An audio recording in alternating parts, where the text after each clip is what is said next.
നിങ്ങളുടെ പ്രിയങ്കരനായ CP ലത്തീഫ് സാഹിബാണെന്നുള്ളത്. അപ്പോൾ വളരെ സന്തോഷം തോന്നി. എന്തായാലും അതുകൊണ്ട് തന്നെ കാര്യങ്ങൾ വളരെ ഫാസ്റ്റായി നടന്നു. എന്നാൽ ഇത് യങ് ഡെമോക്രാറ്റ്സിനെ സംബന്ധിച്ച് രണ്ടാമത്തെ സംസ്ഥാന സമിതി രൂപീകരണമാണ്. ഒന്നാമത് ആന്ധ്രാപ്രദേശില് കഴിഞ്ഞ 17-ാം തീയതി നടന്നു. ഇനിയിപ്പോ നമ്മൾ ഉടനെ തന്നെ വെസ്റ്റ് ബംഗാളിലും ജാർഖണ്ഡിലും ഡൽഹിയിലും UP-യിലും ഗുജറാത്തിലും കർണാടകയിലും എല്ലാം ഉടനെ തന്നെ വരുന്ന മാസങ്ങളിൽ ഉണ്ടാകുമെന്നുള്ളത് കൂടി സന്തോഷത്തോടു കൂടി അറിയിക്കുകയാണ്.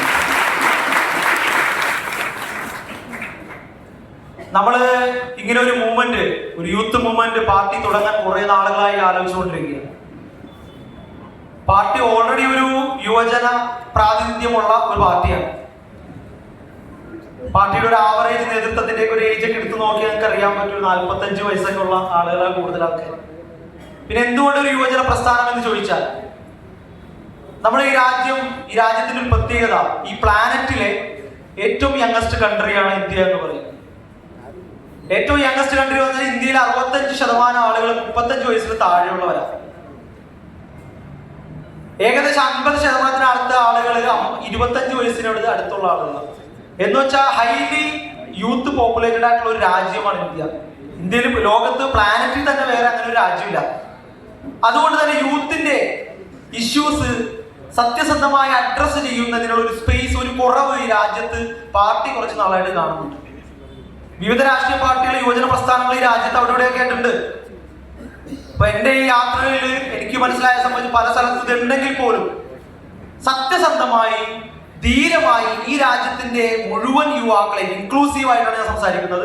ഏതെങ്കിലും ഒരു വിഭാഗത്തിന്റെ മാത്രമല്ല, ഈ രാജ്യത്തെ മുസ്ലിമിന്റെയും ഹിന്ദുവിന്റെയും ക്രിസ്ത്യാനിയുടെയും മതമുള്ളവന്റെയും ഇല്ലാത്തവന്റെയും യുവാക്കളുടെ ഇഷ്യൂസ് അഡ്രസ് ചെയ്യുന്നതിൽ ഇവിടെയുള്ള നിലവിലുള്ള രാഷ്ട്രീയ യുവജന പ്രസ്ഥാനങ്ങൾ അട്ടർ ഫെയിലിയർ ആണ് എന്നുള്ള തിരിച്ചറിവിൽ നിന്നാണ് യങ് ഡെമോക്രാറ്റ്സ് എന്ന ഒരു പ്രസ്ഥാനം ഇവിടെ തുടങ്ങണമെന്ന് നമ്മൾ ആലോചിച്ചു. ഇവിടെ ഏതെങ്കിലും ഒരു കോർണറുകളിൽ, ഏതെങ്കിലും ഒരു സമരരംഗത്ത് ഏതെങ്കിലും ഒരു ഇഷ്യൂ ഉണ്ടാകുമ്പോൾ ജഗമുണ്ടാക്കുക എന്നതിനപ്പുറം ഈ രാജ്യത്തെ യുവാക്കളെ എംപവർ ചെയ്യുന്നതിന് വേണ്ടി, ശാക്തീകരിക്കുന്നതിന് വേണ്ടി സിസ്റ്റമാറ്റിക് ആയിട്ടോ കൺസിസ്റ്റന്റ് ആയിട്ടോ വർക്ക് ചെയ്യുന്ന ഒരു യുവജന പാർട്ടിയും ഈ രാജ്യത്തില്ല. ഒരുപക്ഷെ ഉണ്ടാവും, അത് BJPക്ക് ആയിരിക്കും, ഭാരതീയ ജനതാ യുവമോർച്ച എന്ന് പറയുന്നത്. പിന്നെയും കൺസിസ്റ്റന്റ് ആയിട്ട് ഈ രാജ്യത്ത് ഹേറ്റ് വർദ്ധിപ്പിച്ചുകൊണ്ടിരിക്കുന്നത്. എന്ന് വെച്ചാൽ ഈ രാജ്യത്തെ മുഴുവൻ ചെറുപ്പക്കാരിൽ വർഗീയതയും ഭീതിയും പരത്തിക്കൊണ്ട്, വിദ്വേഷം പരത്തിക്കൊണ്ട് ഈ രാജ്യത്ത് പ്രവർത്തിച്ചുകൊണ്ടിരിക്കുന്ന ഒരു പാർട്ടി എന്ന് പറയുക ഭാരതീയ യുവജന മോർച്ചയാണ്. മറ്റു പ്രസ്ഥാനങ്ങളെല്ലാം പേരിന് ഒതുങ്ങി രാജ്യത്തിന്റെ കോർണറുകളില്ല എന്ന് നമ്മൾ തിരിച്ചറിഞ്ഞു. അപ്പൊ നമ്മുടെ മുമ്പിൽ ഒരു ആശയം വന്നു, എങ്ങനെ വേണം, യുവജന പ്രസ്ഥാനമായിട്ട് വേണോ, വിദ്യാർത്ഥി പ്രസ്ഥാനമായിട്ട് വേണോ ഈ രാജ്യത്ത് നമ്മുടെ പ്രവർത്തനം എന്നുള്ളത്.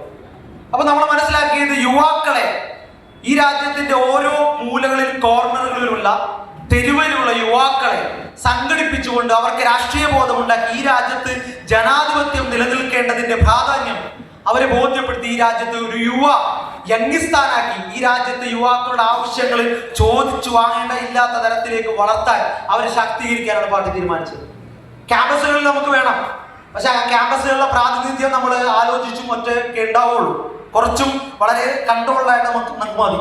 മറിച്ച് നമുക്ക് ചെയ്യേണ്ടത് ഈ രാജ്യത്തിന്റെ കേരളം മുതൽ കശ്മീർ വരെ, ഗുജറാത്ത് മുതൽ അങ്ങ് നോർത്ത് ഈസ്റ്റ് വരെയുള്ള ഓരോ ഗ്രാമങ്ങളിലും ഒരുപാട് യുവാക്കൾ ഈ രാജ്യത്ത് പ്രതീക്ഷയുടെ ഒരു കൊടിക്ക് വേണ്ടി കാത്തിരിപ്പുണ്ട്.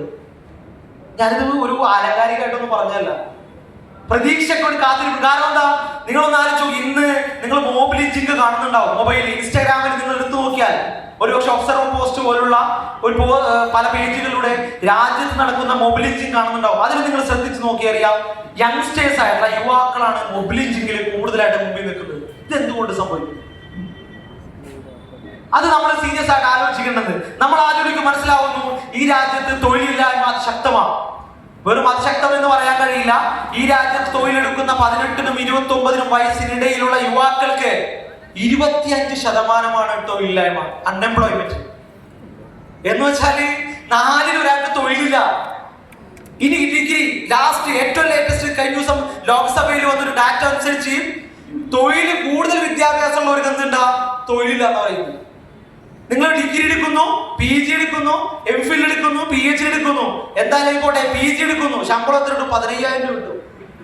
Under employment.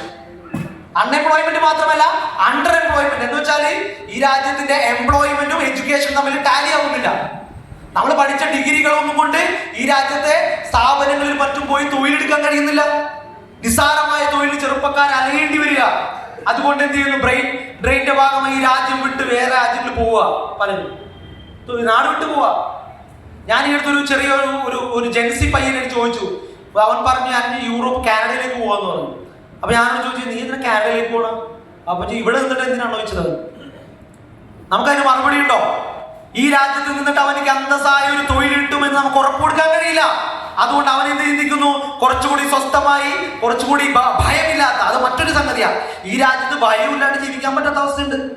അപ്പൊ ഇത് എന്തിനാണ് ഇങ്ങനെ കഷ്ടപ്പെടുന്നത്? അപ്പൊ യുവാക്കൾ ചിന്തിക്കുകയാണ് കുറച്ചുകൂടി കംഫർട്ടായുള്ള യൂറോപ്പ് രാജ്യങ്ങളിൽ പോയിട്ട് തൊഴിലെടുത്ത് അന്തസ്സായ വരുമാനത്തിൽ ജീവിക്കാം, കൊള്ളാം. അവിടെ 2ാം പൗരനായാലും കുഴപ്പമില്ല, 3ാം പൗരനായാലും കുഴപ്പമില്ല. ഈ രീതിയിലേക്ക് നമ്മുടെ രാജ്യത്തെ യുവാക്കളുടെ ചിന്ത പോകുന്നതിന്റെ കാരണം എന്താ? ഈ രാജ്യത്തെ ഫെസിലിറ്റീസ്, ഈ രാജ്യത്തെ സംവിധാനങ്ങൾ ഈ രാജ്യത്തെ യുവാക്കളെ ഉൾക്കൊള്ളുന്നില്ല എന്നുള്ളതാണ്. അവർ അഡ്രസ് ചെയ്യുന്നില്ല. നിങ്ങൾ പൊളിറ്റിക്കൽ പാർട്ടികൾ എടുത്തു നോക്കൂ, ഈ രാജ്യത്തെ മുഴുവൻ പൊളിറ്റിക്കൽ പാർട്ടികൾ എടുത്തു നോക്കിയോളൂ. 65% യുവാക്കളാണെന്ന് പറയുന്നത് ഈ രാജ്യത്തെ MP-മാരിൽ കേവലം 11% മാത്രമേ യുവാക്കളുള്ളൂ. 40 വയസ്സിന് താഴെയുള്ളവര് ഇന്ത്യയിൽ MP-മാരിൽ 11% ഉള്ളൂ എന്നുള്ളതാണ്. അവിടെയും അണ്ടർ റെപ്രസെന്റേഷൻ. ഡിസിഷൻ മേക്കിംഗ് ബോഡികളിലൊന്നും യുവാക്കളില്ല. യുവാക്കൾ എന്തിനാ വേണ്ടത്? നമ്മളോട് പറയുകയാണ് നിങ്ങൾ നാളെയുടെ ലീഡർമാരാന്ന് പറയുന്നത്. നല്ല രസമുള്ള മുദ്രാവാക്യം. പക്ഷെ ഇന്നത്തെ ലീഡർ ആവാൻ പറ്റില്ല നമ്മളെ കൊണ്ട്. നാളെയുടെ ലീഡർമാരാണെന്ന് പറഞ്ഞ് മാറ്റിയിരുത്തുക. ഇന്നത്തെ ലീഡർഷിപ്പിൽ നമുക്ക് ഒരു റോളുമില്ല എന്ന് പറയുന്ന തരത്തിലേക്ക് നമ്മളെ സൈഡ് ലൈൻ ചെയ്യുന്നു. യുവാക്കൾ അണ്ടർ റെപ്രസെന്റേഷൻ നടക്കുന്നു. ഇതെല്ലാം നടക്കുമ്പോൾ ഇതിനെ സത്യസന്ധമായിട്ട് അഡ്രസ് ചെയ്യാൻ ഒരു യുവജന പ്രസ്ഥാനം തയ്യാറാവുന്നില്ല എന്നുള്ളതാണ്. അത് ഞാൻ കേരളത്തിന്റെ പേഴ്സ്പെക്റ്റീവിൽ നിന്നല്ല പറയുന്നത്, ഇന്ത്യ രാജ്യം എന്ന ഒരു പേഴ്സ്പെക്റ്റീവിൽ നിന്നിട്ടാണ് പറയുന്നത്. അങ്ങനെ അഡ്രസ് ചെയ്യാൻ കഴിയുന്നില്ല എന്നുള്ളത്. കേരളം ഒരുപക്ഷെ കുറച്ചു കാര്യങ്ങളൊക്കെ മെച്ചപ്പെട്ടതായിരിക്കാം. അതുകൊണ്ട് പ്രിയപ്പെട്ടവർ, നമ്മളെ സംബന്ധിച്ച് ഈ രാജ്യത്ത് സാമൂഹ്യ നീതിയിൽ അംബേദ്കർ നിർത്തിവെച്ചെടുത്തും തുടങ്ങേണ്ട ഒരു പണി നമുക്കുണ്ട്. എന്തായിരുന്നു അംബേദ്കർ പറഞ്ഞത്? ഇന്ത്യയുടെ ഭരണഘടന രൂപം കൊണ്ട ശേഷം അദ്ദേഹം പറഞ്ഞു ഇപ്പൊ നമുക്ക് പൊളിറ്റിക്കൽ ഡെമോക്രസി ഉണ്ട്. എന്താ? രാഷ്ട്രീയ ജനാധിപത്യമുണ്ട്. എന്നാണോ സോഷ്യൽ ഡെമോക്രസി, അതായത് സാമൂഹിക ജനാധിപത്യം ഈ രാജ്യത്തുണ്ടാവുന്നത്, അന്നാണ് തുല്യതയും ഓപ്പർച്യൂണിറ്റിയും എല്ലാം ഉണ്ടായി ഈ രാജ്യം ഒരു സ്റ്റേബിൾ ആവുള്ളൂ എന്ന് പറഞ്ഞു. ഇന്ന് നമ്മുടെ രാജ്യത്ത് ഇലക്ഷൻ ഉണ്ട്, പൊളിറ്റിക്സ് ഉണ്ട്, ഡെമോക്രസി ഉണ്ട്. പക്ഷെ അതില്ല എന്തില്ല? സാമൂഹികമായി മനുഷ്യന്റെ ജീവിതത്തിലേക്ക് ഇറങ്ങുന്നില്ല. മനുഷ്യന്റെ എല്ലാ മേഖലകളിലും ഇല്ല, തുല്യതയില്ല. സമ്പത്ത്, ഇന്ത്യ രാജ്യത്തിന്റെ മുഴുവൻ സമ്പത്തും 1-2 കോർപ്പറേറ്റ് കമ്പനികൾ പിടിച്ചു വെച്ചിരിക്കുക. അതിന് ഈ രാജ്യത്തിന്റെ നരേന്ദ്രമോദി ഉൾപ്പെടുന്ന ഗവൺമെന്റ് സപ്പോർട്ട് ചെയ്തുകൊണ്ടിരിക്കുന്നു. ആദാനിയുടെ അംബാനിയുടെ കയ്യിലേക്ക് ഇന്ത്യയുടെ ഭൂരിപക്ഷം സ്വത്തിരിക്കുന്നത്. ഇന്ത്യയുടെ 70% സമ്പത്തും ഇരിക്കുന്നത് 10% താഴെയുള്ള ആളുകളുടെ കയ്യിലാണ്. എന്ന് വെച്ചാൽ നമ്മൾ മുഴുവൻ കിട്ടേണ്ട റിസോഴ്സസ് വളരെയധികം കേന്ദ്രീകരിക്കപ്പെടുന്നു. എക്കണോമിക്കൽ ഡിസ്ക്രിമിനേഷൻ നടന്നുകൊണ്ടിരിക്കുന്നു. സാമ്പത്തികമായിട്ട് അത് അസമത്വം കൂടുക. പാവപ്പെട്ടവനായിക്കൊണ്ടിരിക്കുന്നു, പണക്കാരനായിക്കൊണ്ടിരിക്കുന്നു. എന്തുകൊണ്ടാണ് ഇതിന്റെ കാരണം? ഈ രാജ്യത്ത് സോഷ്യൽ ഡെമോക്രസി ഇല്ലാത്തതുകൊണ്ടാണ്. ഡെമോക്രസി ഇല്ലാത്തതുകൊണ്ടല്ല. നമ്മളിപ്പോൾ ഉയർത്തിപ്പിടിക്കുന്ന ഞാനും നിങ്ങളൊക്കെ സംഘടിച്ചിട്ടുള്ള ഈ പാർട്ടിയുടെ മുദ്രാവാക്യമായ സോഷ്യൽ ഡെമോക്രസി ഇല്ലാത്തതുകൊണ്ടാണ്. കാരണം എക്കണോമിക്കൽ ഡെമോക്രസി ഉണ്ടാകുമ്പോൾ, സാമ്പത്തിക ജനാധിപത്യം ഉണ്ടാകുമ്പോഴാണ് ഈ രാജ്യത്ത് ഗ്രോത്ത് ഉണ്ടാവുള്ളൂ, പ്രോഗ്രസ് ഉണ്ടാവുള്ളൂ. ഇപ്പൊ ഉണ്ടായിരിക്കുന്ന ഒരു രാജ്യത്തിന്റെ ഗ്രോത്ത് നോക്കി കഴിഞ്ഞാൽ കോടികൾ സമ്പാദിക്കുന്ന അംബാനിയും ആദാനിയും 10,000 രൂപ മാസം കിട്ടുന്നതും തമ്മിൽ ആവറേജ് എടുത്ത് നോക്കുമ്പോൾ രാജ്യം പുരോഗതിയിലാണ്, കൊള്ളാം. പക്ഷേ അത് കൃത്യമായിട്ട് ഈ സാധാരണക്കാരെ പാവപ്പെട്ടവരുടെ സാധാരണക്കാരിലേക്ക് എത്തുന്നില്ല. നമ്മുടെ എല്ലാം സമ്പത്ത് ചൂഷണം ചെയ്യപ്പെട്ടുകൊണ്ടിരിക്കുന്നു. അതിനെല്ലാം പുതിയ രീതികളും ഭാവങ്ങളും വന്നു എന്നുള്ളതാണ്.